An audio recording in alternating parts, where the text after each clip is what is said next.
हमारे पास given information है कि जो एन टर्म है किसी सीक्वेंस का, अभी ये कंफर्म नहीं है कि ये एपी है, हमें बट प्रूफ करना है कि ये एपी है। मान लेते हैं कोई सीक्वेंस है जिसका एन टर्म दिया हुआ है 3+4n। एपी प्रूफ करने के लिए हमें क्या करना होगा?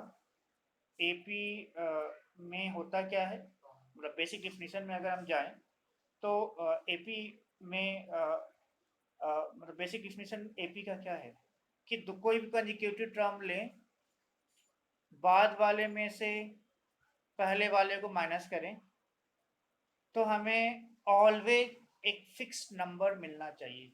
सेम नंबर, यू कहेंगे सेम नंबर मिलना चाहिए, फिक्स नंबर नहीं, सेम नंबर मिलना चाहिए।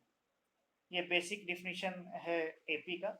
या और जो डिफाइन किया हुआ है कि नेक्स्ट टर्म जस्ट उस टर्म के पहले, यानी जो प्रीवियस टर्म है उसमें कोई फिक्स नंबर ऐड करने से मिले, तो हम कहते हैं कि वो जो सीक्वेंस दिया हुआ है वो एपी है।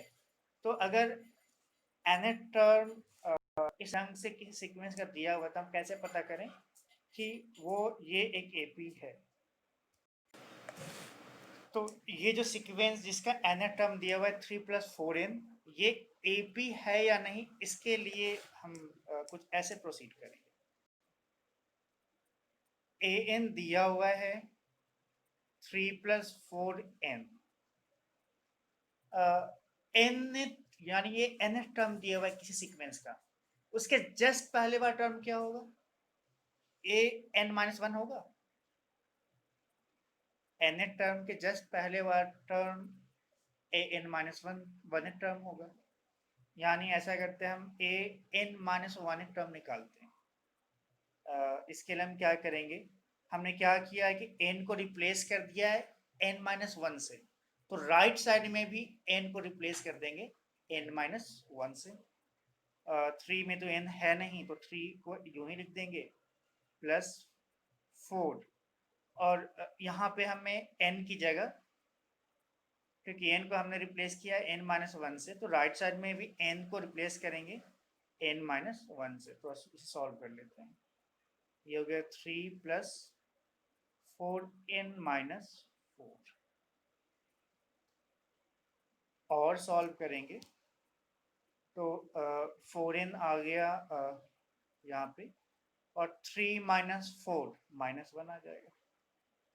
ये आ गया an-1 टर्म। अब हम, यानी दो कंजिक्यूटिव टर्म हमारे सामने आ गया। अब इन दोनों कंजिक्यूटिव टर्म का हम डिफरेंस लेते हैं, देखते हैं कि क्या कोई फिक्स नंबर आ रहा है।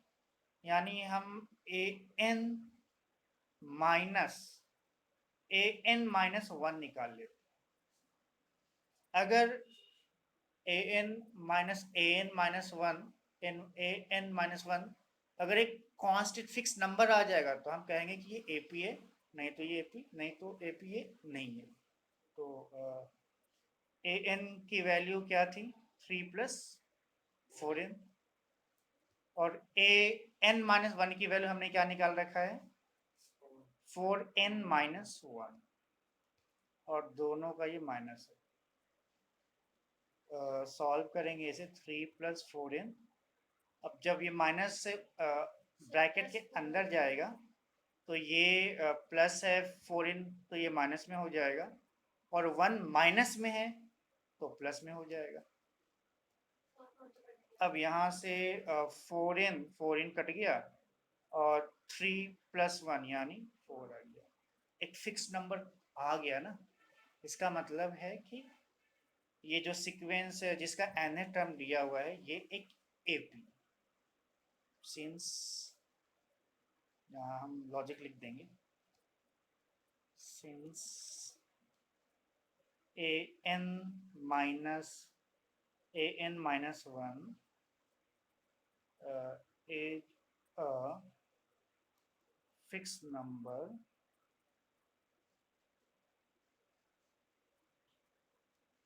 therefore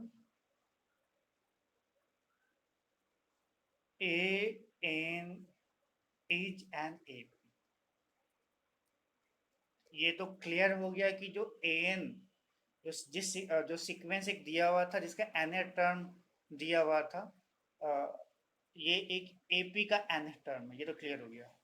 तो जब एपी है तो हमें इसके 15 टर्म्स का सम निकालना है। स्टार्टिंग के 15 टर्म्स का सम निकालना है। तो अगर हमें किसी एपी के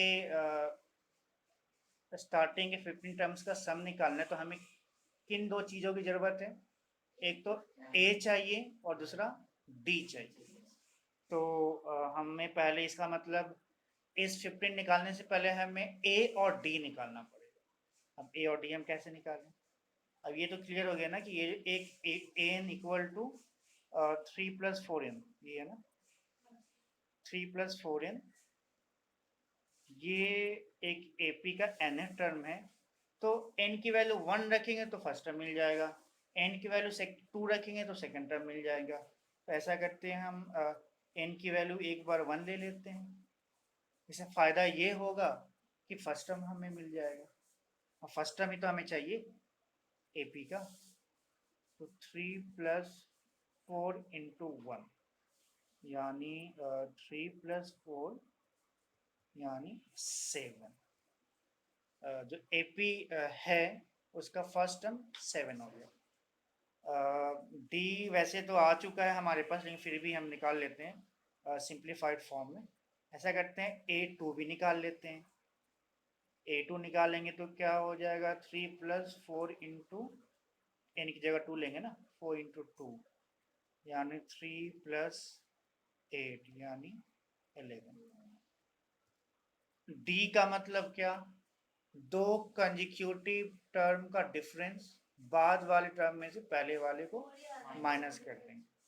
यानी अगर हमें डी निकालना है तो हम ऐसा करें A2 में 7 कर दें, आएगा तो 4 ही, ऊपर भी 4 ही आया था, पर इससे और भी क्लियर होगी इस तरीके से।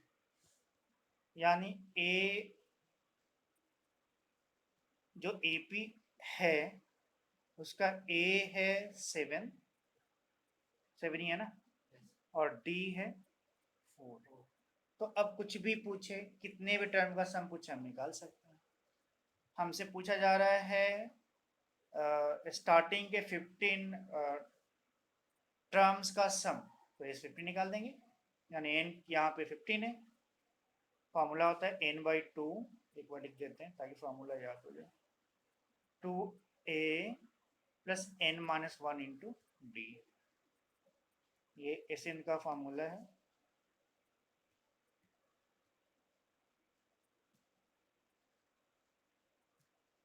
अब जो जो वैल्यू दिया हुआ है वो हम पुट कर देते हैं। हमें n 15 है, यानी n की जगह 15 कर दिया। इस 15 निकालना है। 15/2, a की वैल्यू 7 प्लस n की वैल्यू 15 -1 और d की वैल्यू 4, यानी ये 15 डिवाइडेड बाई 2 इंटू 7 14 प्लस 15 -1 14 और 40 इंटू 4 56। 15/2 और इंटू 56 प्लस 14 70 हो जाएगा, और ये 35, यानी हमारे पास बचा 15 इंटू 35। 35 15 को जब मल्टीप्लाई करेंगे तो हमारे पास आ जाएगा 525,